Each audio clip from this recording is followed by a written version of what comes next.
Hey, welcome back to Reddit Cheating Wife, the best channel for cheating stories.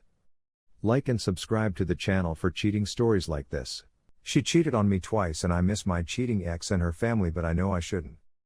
Myself, 28-year-old man, and my girlfriend, 26 female. So we began dating in May of 2017. I got a gut sense 2 months into the relationship that she didn't seem completely invested in the relationship. I had my doubts because of how discreet she was about introducing people to her family and how careful she was with her phone. She never uploaded any photos of us on her Instagram account, and it took her a long time to eventually share photos of us on her Facebook page / say we were official. I almost had to beg her to show us off.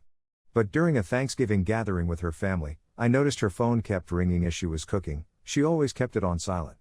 I double-check it since we promised to share passcodes at the start of our relationship. Remember that? I saw someone messaging her on Snapchat. When I check, it's some man inquiring how her day is going and how much he misses her. When I inquired who it was, she responded it was just a buddy. I filed a conversation aside for later. A few days later, she's staying over at my house when her phone rings early in the morning, light on the phone. When I look at it, it's the same man. I pick up the phone to check whether it's the friend. I use her passcode to unlock her phone. I notice they've been conversing for a long time. They only speak rarely during the day. He sneaks in some banter about how much he misses her body, inquires about her and expresses a want to see her again after supposedly seeing her lately. I collected screenshots of their chat before awakening her and confronting her. She instantly becomes defensive and angry that I looked into her phone and invaded her privacy. When she handed me her access code, I told her I couldn't intrude on her privacy. I asked her who he is and why I have suspicions based on how she has been behaving. She continued denying who he was and referring to him as a friend until I ordered her to quit lying. She says they used to date and had, but it didn't work out. She tells me she only chatted to him because I worked nights and she had nobody to speak to. He isn't always, she says, so why did you select him?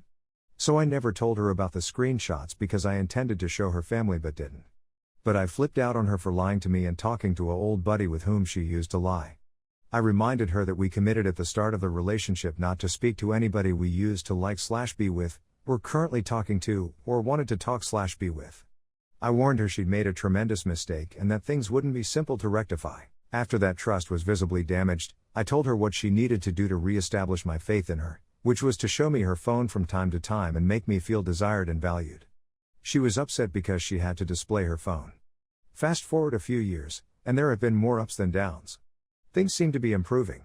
But only because we swept it all under the rug.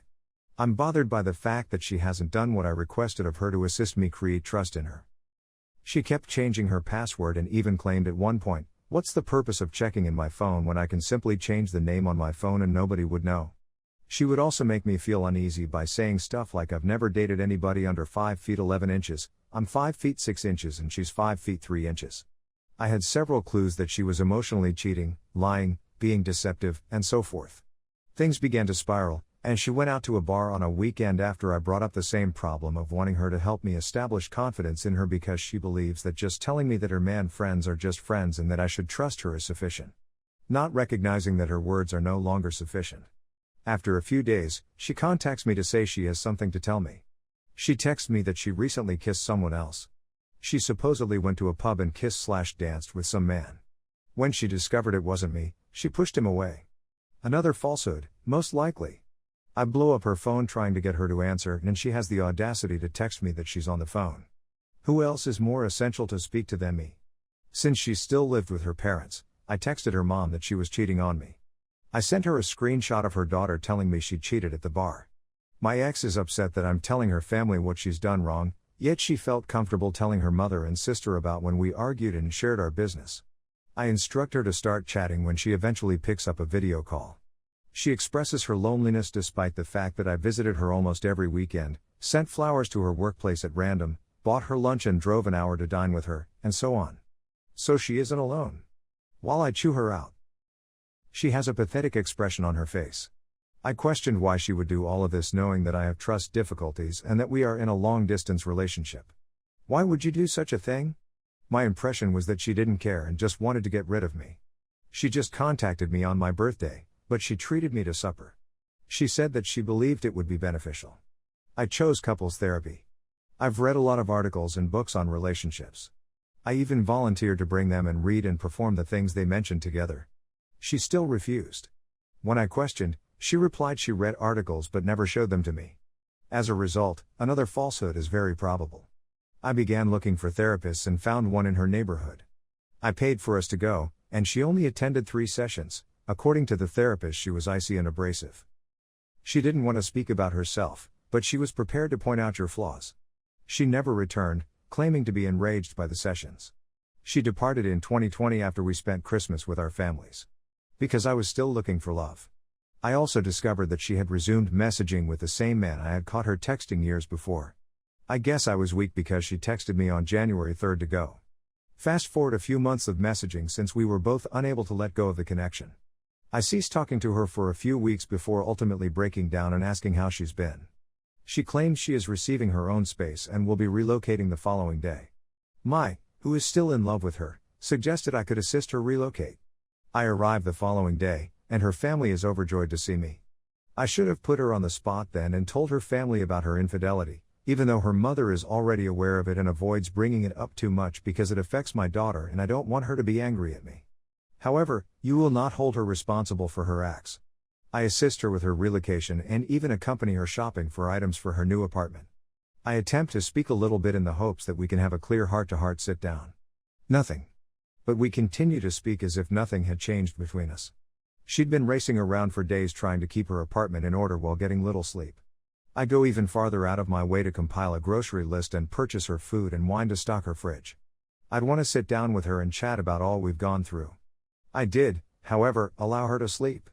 The next month, she tells me in a lengthy text message that we should move on since it's best for us.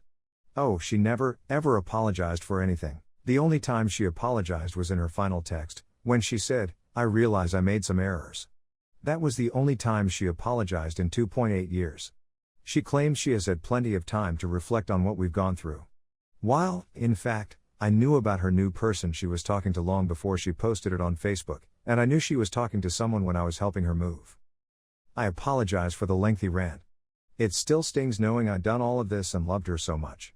Our family got along beautifully and adored us all. On their eyes, we were a power couple.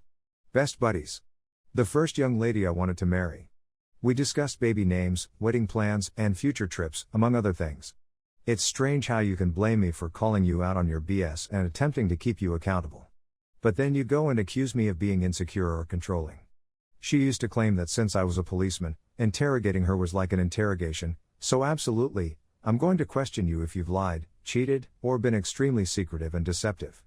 I simply wanted the person who claimed she loved me to mean it and strive hard to be honest and correct her faults.